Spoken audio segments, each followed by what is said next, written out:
Huy, kayong mga anti-Duterte, salot sa lipunan, kayong mga bangag na loyalista. Ang hihilig nyo talaga mag-credit grab no? Mga tulisan talaga kayo. Imagine nyo pinagpipilitan nyo talaga. Talagang paniwala kayo sa mga fake news na ikinakalat ng bangag na administrasyon to, na sila daw ang nagpasimuno ng People's Bill dyan sa Davao. Nagpapaniwala kayo samantalang hindi kayo mag-fact check. 2021 pa lang, si Tatay Digong pa lang ang presidente no? At talagang si Vice President Sara, siya pa ang mayor noon ng Davao. Silang mag-ama ang talagang nagpasimuno ng proyektong yan. Mula dun sa land acquisition process o yung pagbili ng lupain na talagang pinagtayuan ng People's Bill na yan. At talagang yung mga blueprint, no? Yung architectural planning, yung land acquisition process na talagang isa sa mga pinaka-importanting proseso ng mga malalaking infrastructure projects tulad yan. At kung hindi dahil kay Tatay Digong at kay VP Sara, na talagang mayor pa si VP Sara nun, pero talagang may inisyatibo silang mag-ama na talagang mabigyan ang mga mahihirap na kababayan natin dun sa Davao ng pabahay, no? Tinawag nilang balay yan, no?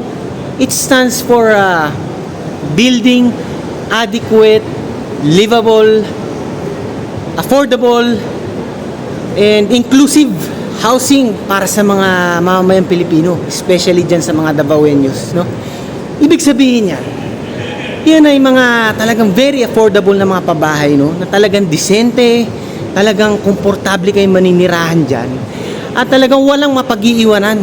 Lahat ng kwalipikadong mga mahihirap, talagang mabibiyayaan ng mga units dyan sa Balay Program, dyan sa People's Bill na tinatawag nga nila ngayon. Kaya wag kayong magiging tulisan at mga tulongges na magpapaniwala na ang nagpasimuno niyan ay ang bangag na administrasyon. Saan banda? Kahit sa ang anggulo nyo tignan, ang nagpasimuno niyan walang iba kung hindi si Tatay Digong at ang kanyang anak na si VP Sara. Ha?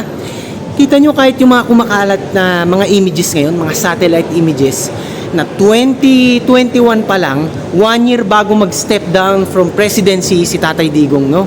At bago maupo yung si Marcos, no?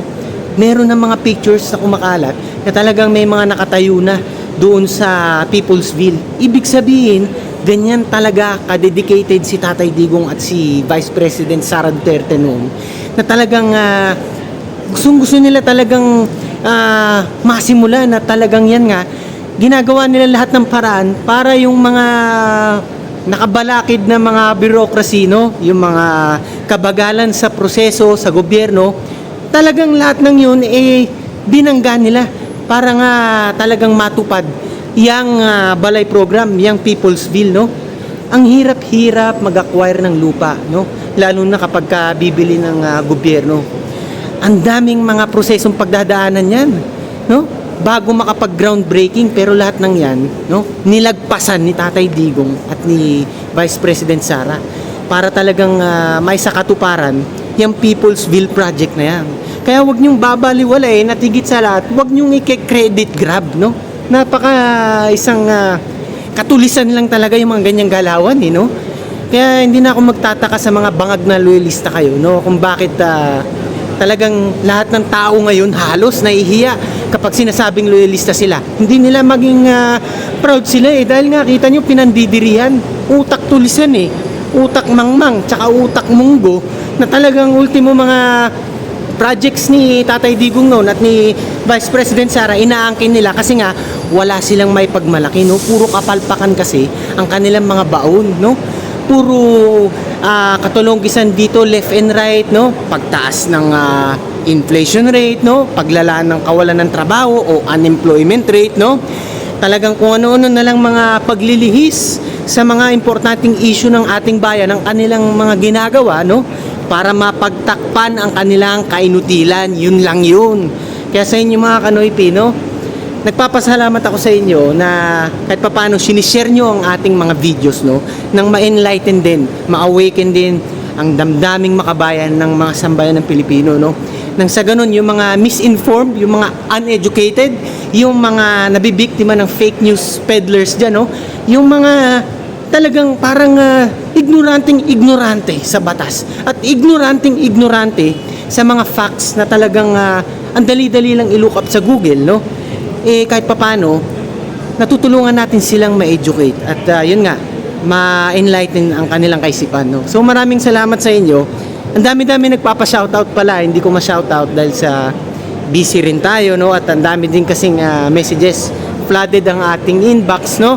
So ilan sa mga kuya natin dyan, no? Brothers and sisters natin dyan, mga kanoypi, talagang gusto ko kayong pasalamatan mula sa kaibuturan ng aking puso, no? Dahil kayo ang nagpapalakas ng loob sa akin na magpatuloy, no? Alam nyo, ito'y ginagawa ko para sa bansang Pilipinas, no? Wala ni 1% dito para sa sarili ko, yan ang masasabi ko. At alam nyo, yung mga comments nyo, nababasa ko yan, no? Hindi ko man kayong masagot lahat, pero binabasa ko yan, lalo pag may free time ako.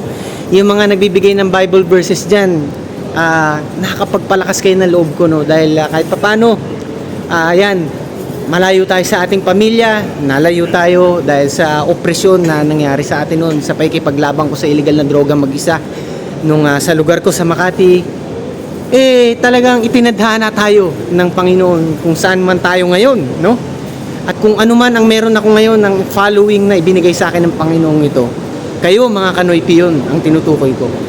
Maraming salamat sa inyo at gusto ko kayong paalalahanan lagi na lagi lang kayong maging makabayan ng sa ganun ng Pilipinas maging katulad din ng Singapore one day.